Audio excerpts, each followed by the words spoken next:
Well, you say that the night that this happened, that you were asleep in bed, and you heard a loud noise. What did you think it was? Just thunder. It was a big thunderstorm that night. And it woke you up, correct? No, it was when you live in the country in the middle of a thunderstorm, you're just barely conscious of the thunder. What woke me up was being dragged out of bed by my hair. Yeah. So the intruder that you say was there grabbed you by the hair, dragged you out of your bed, and what happened then? It's so hard to go back and relive this. This man, this stranger, pulled off my bottoms and he raped me. And where did that take place? Right beside the bed, between the dresser and the bed. I realize it's been 38 years ago. Were you aware that your husband had been shot at that point? No, not at all. I just remember thinking, where the heck is he? And then when the man was done, I jumped up and crawled across the bed, and that's when I knew this was really bad. Bill was the sweetest person. It was, all that was like the beginning of this horrible nightmare that never seems to end.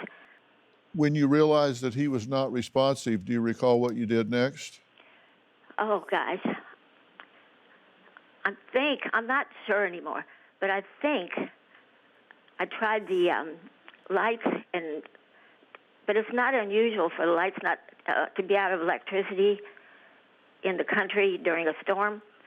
And I got the kids up, and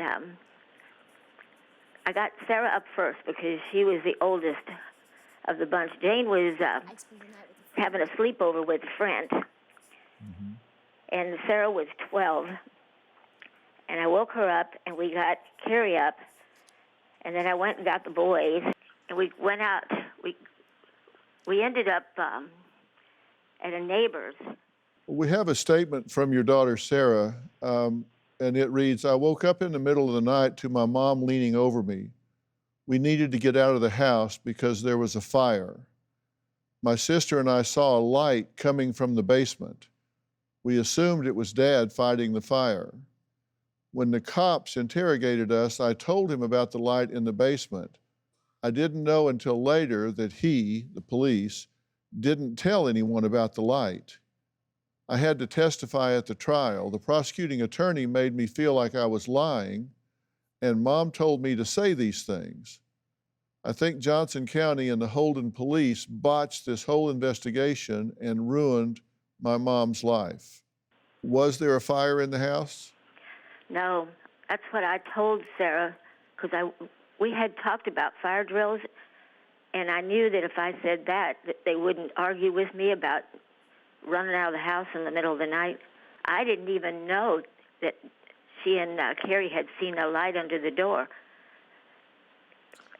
Well, you're certainly smart to do something that was rehearsed and practiced in saying fire in confusion at that point. Did you report being raped? No, no one asked me, and the only officer who talked to me was so mean. I was more worried about Bill and what was going on with Bill and the kids, what to do with the kids. What happened to me seemed minor. I didn't even know I was bruised, brutally bruised. Do you have a story or a question for me? Click the link in the description and tell me what in the world is going on.